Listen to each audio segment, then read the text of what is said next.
আজকে বানাবো ইঁচড়ের তরকারি।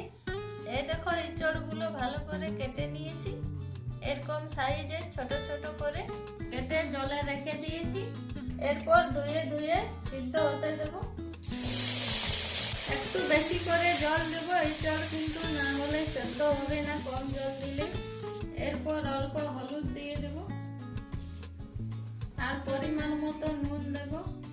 এরপর ঢাকা দিয়ে কিছুক্ষণ সিদ্ধ হতে দিচ্ছি। এরপর ঢাকাটা উঠিয়ে নিচ্ছি। এই দেখো ইঁচড় সিদ্ধ হয়ে গেছে।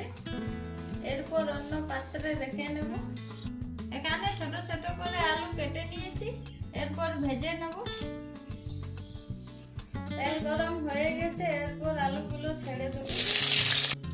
আলু ভাজা হয়ে গেছে, এরপরে অন্য পাত্রে উঠিয়ে নেব।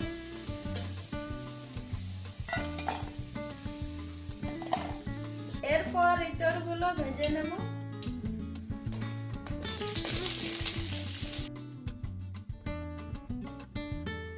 এরপর ঢাকা দিয়ে ভেজে নেব।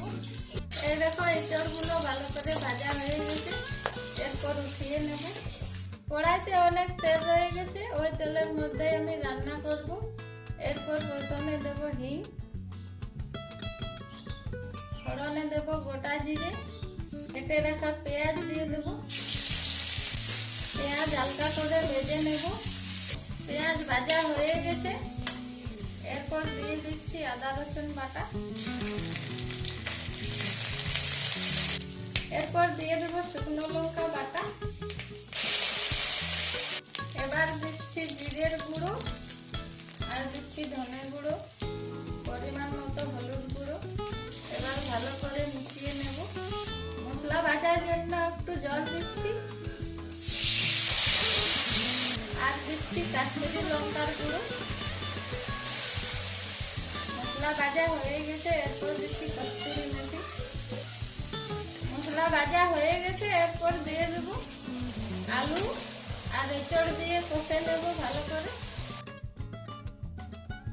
সিদ্ধ হওয়ার সময় এঁচড়ে নুন দেওয়া ছিল, তার জন্য আমি অল্প পরিমাণ নুন দিচ্ছি। কষানো হয়ে গেছে, এরপরে একটু জল দিয়ে সেদ্ধ হতে দেবে।